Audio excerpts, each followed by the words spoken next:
10 വർഷത്തെ ഇടവേളയ്ക്ക് ശേഷം UDF കാര്യമായ ഭൂരിപക്ഷത്തോടെ കേരളത്തിൽ അധികാരത്തിൽ വരുമെന്ന് എക്സിറ്റ് പോൾ ഫലങ്ങൾ. 8 സർവേ ഫലങ്ങളിൽ ഒന്നുപോലും ഇടതുമുന്നണിക്ക് തുടർ ഭരണം പ്രവചിക്കുന്നില്ല. BJPയുടെ NDA ഇത്തവണ സംപൂജ്യരാവില്ലെന്നും പ്രവചനം.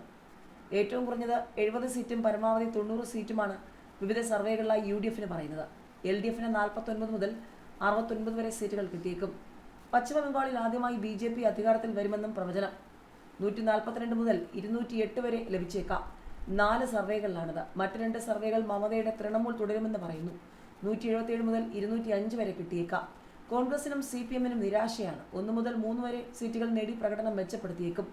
294 അംഗ നിയമസഭയിൽ 215 ജയിച്ചാണ് 2021 തൃണമൂൽ അധികാരം നിലനിർത്തിയത്. BJPക്ക് 77 സീറ്റ് കിട്ടി. തമിഴ്നാട്ടിൽ MK സ്റ്റാലിന്റെ നേതൃത്വത്തിൽ DMK ഭരണം നിലനിർത്തുമെന്നാണ് പ്രവചനം. 122 മുതൽ 160 വരെ സീറ്റുകൾ നേടുമെന്നാണ് സർവേ ഫലങ്ങൾ. നടൻ വിജയുടെ പാർട്ടി 2 അക്കം തികയ്ക്കുമെന്ന മിക്ക സർവേകളും പറയുമ്പോൾ 98 മുതൽ 120 വരെ സീറ്റുകൾ നേടുമെന്നാണ് ആക്സിസ് മൈ ഇന്ത്യ അവകാശപ്പെടുന്നത്. അസമിൽ BJP തൂത്തുവാരി അധികാരം നിലനിർത്തുമെന്ന എല്ലാ സർവേകളും ഒരുപോലെ പ്രവചിക്കുന്നു. തിരിച്ചുവരവ് പ്രതീക്ഷിച്ച കോൺഗ്രസിന് ശരാശരി 25-30 സീറ്റുകൾ വരെ ലഭിച്ചേക്കും.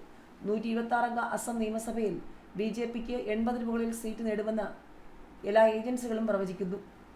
കേന്ദ്രഭരണ പ്രദേശമായ പുതുച്ചേരിയിൽ NDA ഭരണം തുടരുമെന്നാണ് സൂചിപ്പിക്കുന്നത്. കേരളത്തിൽ NDAക്ക് ഒരു സീറ്റ് പോലും കിട്ടാതിരിക്കാനും സാധ്യതയുണ്ടെന്ന് 4 സർവേകളിൽ പറയുമ്പോൾ ചാണക്യയുടെയും ടൈംസ് നൗവിന്റെയും സർവേയിൽ 7 സീറ്റ് വരെ കിട്ടാനിടയുണ്ടെന്ന് സൂചിപ്പിക്കുന്നു. 5 ജില്ലകളിലായി UDFന് 33 മുതൽ 37 സീറ്റുകൾ വരെ ലഭിക്കും. LDFന് 11 മുതൽ 15 സീറ്റുകൾ മാത്രം. മലപ്പുറത്തും കോഴിക്കോടും UDF ആധിപത്യം കാട്ടും. തെക്കൻ ജില്ലകളിലും എറണാകുളം, തൃശൂർ അടക്കമുള്ള മധ്യമേഖലയിലും UDFനായിരിക്കും മേൽക്കൈ. അധികാരം UDFനെന്ന എക്സിറ്റ് പോളുകൾ. LDFന് 65-ൽ താഴെ. NDA അക്കൗണ്ട് തുറക്കുമെന്നും പ്രവചനം. UDFന് വൻ വിജയമെന്ന Manorama news C voter exit poll. LDFന് കനത്ത വീഴ്ചയെന്ന്. UDF അധികാരത്തിൽ വരുമെന്ന ഭൂരിഭാഗം എക്സിറ്റ് പോൾ ഫലങ്ങളും. 90 സീറ്റ് വരെ നേടുമെന്ന ആക്സിസ് മൈ ഇന്ത്യയുടെ പ്രവചനം. എക്സിറ്റ് പോളിൽ കേരളം വലത്തോട്ട് തന്നെ. കേരളത്തിൽ ആര് അധികാരം പിടിക്കുമെന്ന ചോദ്യത്തിന് ഉത്തരം ലഭിക്കാൻ ദിവസങ്ങൾ മാത്രം ബാക്കി നിൽക്കെ എക്സിറ്റ് പോൾ ഫലങ്ങൾ ചർച്ചയാവുകയാണ്. കേരളത്തിൽ UDF ഭരണത്തിലേറുമെന്ന വിവിധ ഏജൻസികൾ നടത്തിയ എക്സിറ്റ് പോൾ സർവേകൾ പ്രവചിക്കുന്നു. ഒന്നിലേറെ എക്സിറ്റ് ഫലങ്ങളിൽ UDFന് അനുകൂല പ്രവചനങ്ങളാണുള്ളത്. BJP ഒന്നിലേറെ സീറ്റുകൾ നേടുമെന്നും ഫലം പ്രവചിക്കുന്നു. BJP മുന്നേറ്റം ഉണ്ടാക്കുമെന്നാണ് എക്സിറ്റ് പോൾ സർവേകൾ പറയുന്നത്. മാട്രിക്സ് സർവേയിൽ NDA 3 മുതൽ 5 വരെ സീറ്റുകൾ നേടുമെന്ന് പ്രവചിക്കുന്നു. പീപ്പിൾസ് പൾസിൽ 0 മുതൽ 3 വരെ സീറ്റുകൾ.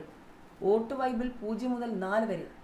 ആക്സിസ് മൈ ഇന്ത്യ 0 മുതൽ 3 വരെ സീറ്റുകൾ. JVC എക്സിറ്റ് പോൾ സർവേയിൽ 3 മുതൽ 7 വരെ സീറ്റുകൾ എന്നിങ്ങനെയും നേടുമെന്ന് പ്രവചിക്കുകയാണ്. കേരളം മുഴുവൻ ഉറ്റുനോക്കിയ ശക്തമായ ത്രികോണ മത്സരങ്ങളാണ് കേരളത്തിന്റെ രാഷ്ട്രീയ മനസ്സ് പ്രധാനപ്പെട്ട സ്ഥലങ്ങളിൽ കേന്ദ്രീകരിക്കാൻ കാരണമായത്.